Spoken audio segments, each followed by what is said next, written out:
मेवात में पहाड़ एक ऐसा नाम है जिसको भुला देना किसी गुनाह से कम नहीं है। ये जो छिरकलोत्पाल का जो पहाड़ था, इसका जो दीवार पर चढ़ने का जो तरीका था, बस वो तरीका ही इसकी जान का दुश्मन बन गया। जिस लड़की को महलों की कैद से छुड़ा कर लाना था, वो लड़की 12 गोत 52 पाल यानी पूरी मेवात की इज्जत थी। मेव लोग ठाकर लोगों को अपना पगड़ी पलट भाई क्यों मानते हैं। 12 साल बाद जिन 2 मेव लोगों को फांसी दी गई थी, इसमें रेवाड़ी के बनिया का क्या रोल था।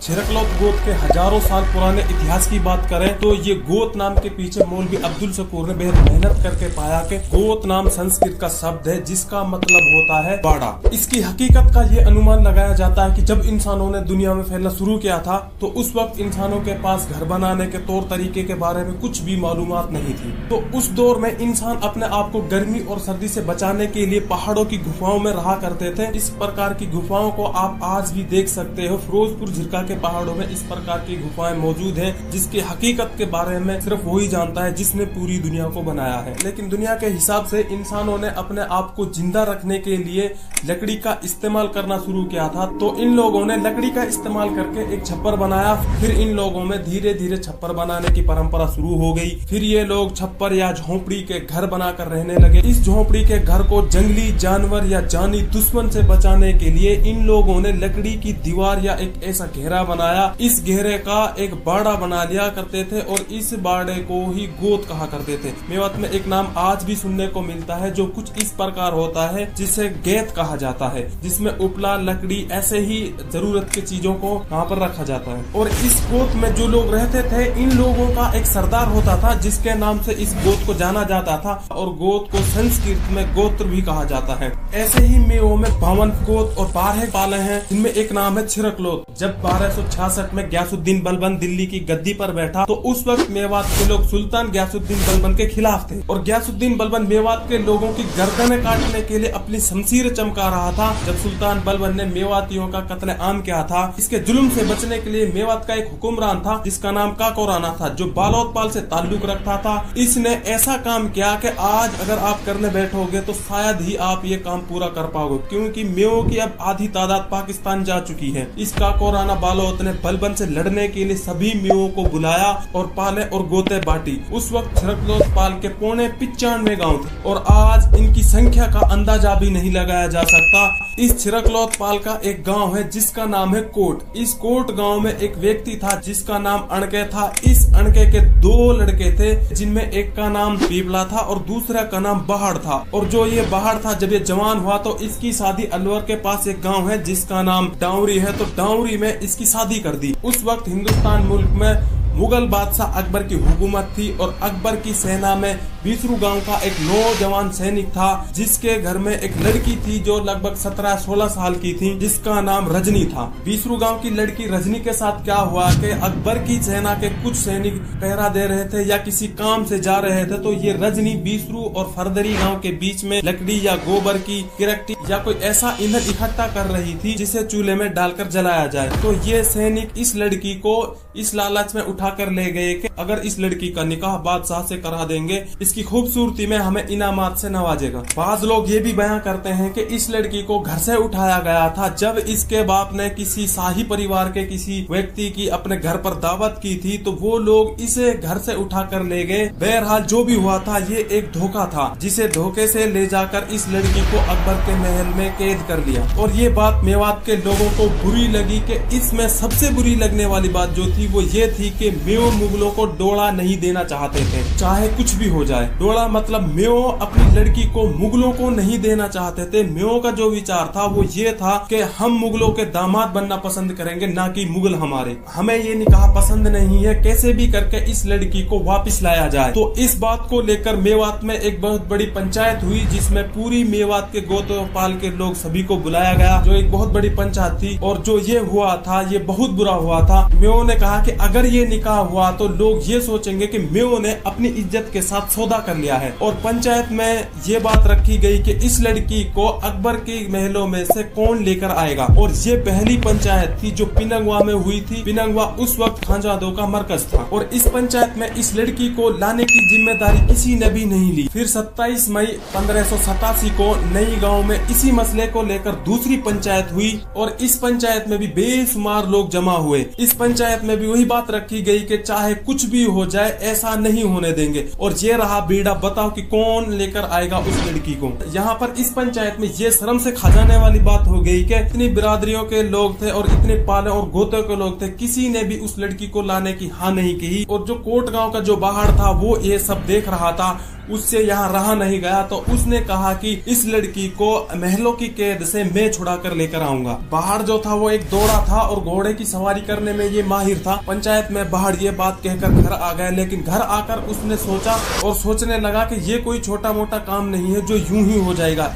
इसी सोच में बाहर अपने घर पे उदास बैठा हुआ था तो उसकी पत्नी बोली कि क्या हुआ कि आज आपने खाना भी नहीं खाया है और ना ही आपने हुक्का पिया है। दादा बाहर से जब उसने कई दफा पूछा तो बाहर ने उसे बताया कि आज जो पंचायत हुई थी इसका बीड़ा मैंने चबाया है, मैंने ये जिम्मेदारी ली है। उसे लेकर आना बड़ा मुश्किल का काम है, या तो मैं उसे लेकर आऊंगा या फिर मुझे मरना होगा, क्योंकि मैं अपनी जुबान देकर आया हूँ। तो इस टेंशन में मैं यहाँ पर बैठा हूँ। बाहर ने अपनी बीवी से कहा कि तुम्हारे भाई के पास जो गो है वो गो चाहिए मुझे। गो एक जानवर है जो चिपकली की प्रजाति में से होता है, लेकिन ये बेहद बड़ा होता है और इसे उस वक्त पाला जाता था। इसको पालने वाले लोगों को सरकार से परमिशन लेनी पड़ती थी, क्योंकि उस दौर में इसको पालना गैर कानूनी काम था। तब बाहर ने कहा कि तुम्हारे भाई के घर में कोई बच्चा पैदा हुआ है, तुम ऐसा करो कि उस बच्चे को कुर्ता टोपी लेकर जाओ। जब तुम्हें तुम्हारे भाई विदा करेंगे तो तुम उनसे विदाई में इस गोह को मांगना।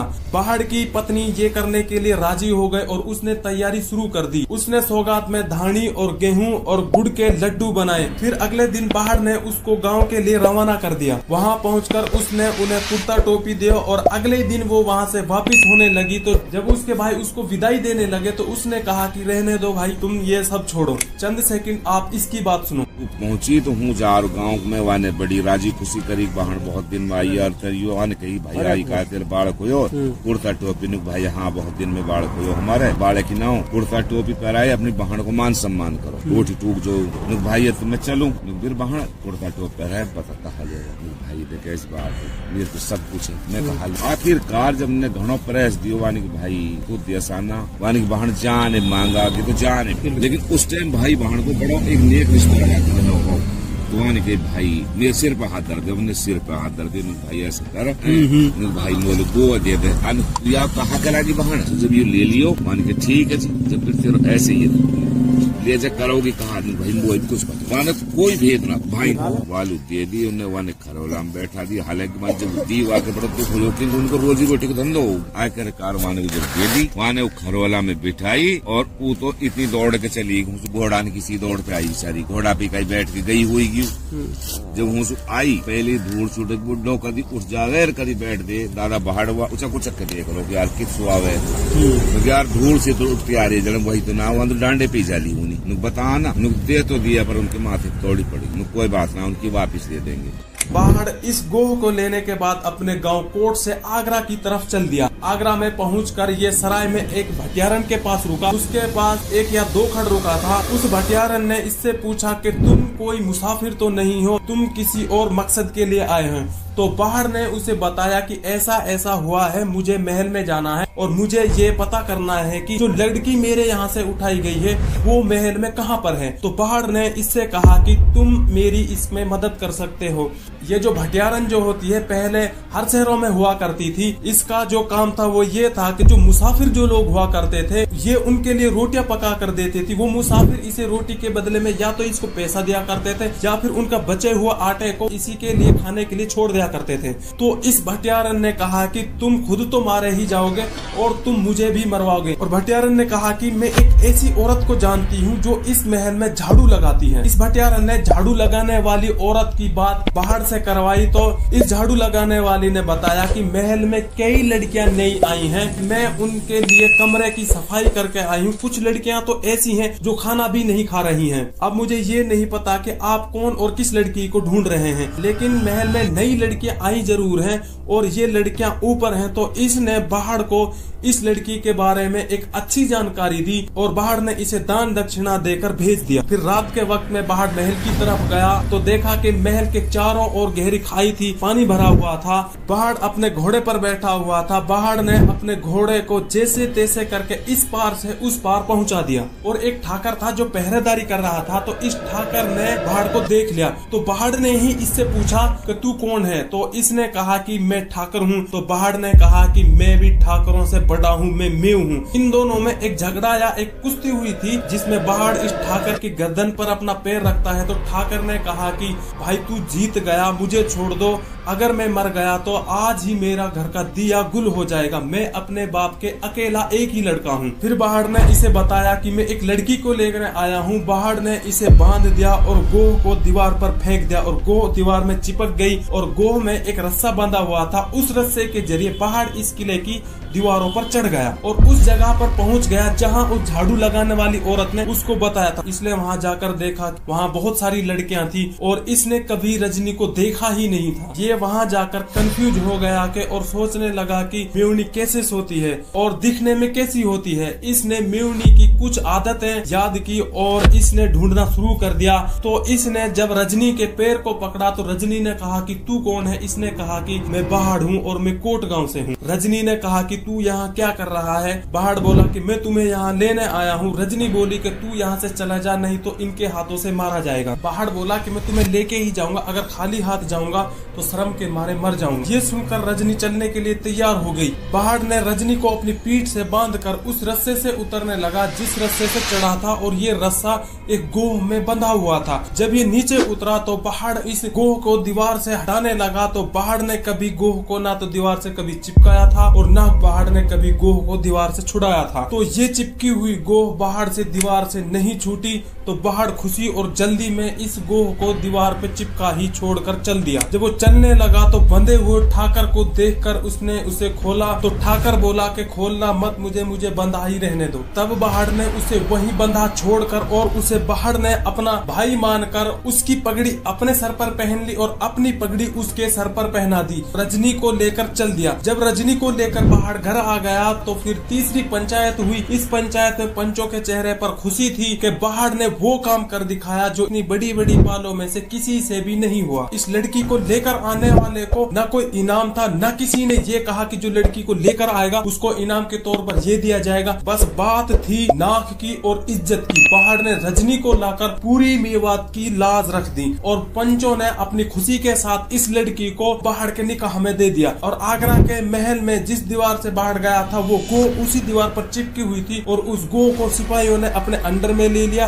और उस गोह पर छानबीन शुरू कर दी। तो पाया कि ये गोह अलवर के पास एक गांव है जिसका नाम डाउरी है। तो डाउरी से इस बाहर की खोजबीन शुरू कर दी। जब अकबर की सरकार बाहर को ढूंढने लगी तो तब तक मेवात के लोगों ने अकबर को मेवात में ही छुपा दिया था। बाहर फिर अंडरग्राउंड रहने लगा और जो रजनी थी ये कमालियान की लड़की थी। फिर जब बाहर अकबर की सरकार के हाथ नहीं लगा तो अकबर की सरकार ने कमालियान के साथ अत्याचार करना शुरू कर दिया, जिसमें बेशुमार तादाद में कमालिया लोग मारे गए। ये कमालिया अपनी जान बचाने के लिए अपने घरों से बेघर हो गए। आपने मेवात में एक लाइन जरूर सुनी होगी कि हीन कोई कमालिया बस रहा। तो इस लाइन ने भी तभी जन्म लिया था जब कमालिया अपनी जान की हिफाजत कर रहे थे और लगभग 12 साल तक यही चलता रहा। तो 12 साल बाद बाहर की किसी ने सूचना देकर बाहर को गिरफ्तार करवा दिया। इसके साथ इसका लड़का भी था जो गिरफ्तार कर लिया। इन दोनों को गिरफ्तार करके आगरा जगह ले जाया गया जहां बाढ़ को अकबर की नाक के नीचे से इस लड़की को ले जाने के जुर्म में फांसी की सजा सुनाई और 15 मार्च 1599 को आगरा में इन दोनों बाप बेटों को फांसी के फंदे पर लटका दिया। आगरा में ऐसा कोई मेव मौजूद नहीं था जो इन दोनों की डेड बॉडी को इनके घर तक पहुंचा दे। इनको इनके घर तक लाने वाला जो था वो एक बनिया था और वो रेवाड़ी का रहने वाला था। ये बनिया आगरा में व्यापार के लिए गया था तो इसने देखा कि दो मरे हुए लोगों की लाशें हैं जिन्हें कोई घर नहीं पहुंचा रहा है। उस वक्त जात पात का इतना भेदभाव नहीं था तो इस बनिया ने इन्हें अपना मानकर अपने सामान को छोड़कर इनको लेकर आ गया। इनको घर लाने के बाद इन दोनों को कोट गांव में दफनाया गया जहां इनके कब्रें आज भी मौजूद हैं। उस लड़की की भी कब्र कोट गांव में है जिसको महलों में से लेकर आया था। इन दोनों कब्रों में से एक कब्र बाहर की है, दूसरी उसके लड़के की है। इन दो कब्रों में से एक कब्र रजनी की है। इनमें रजनी की कब्र कौन सी है ये पहचानना बेहद मुश्किल है। जो मरे हुए बाहर और उसके लड़के को आगरा से कोट तक लेकर आया था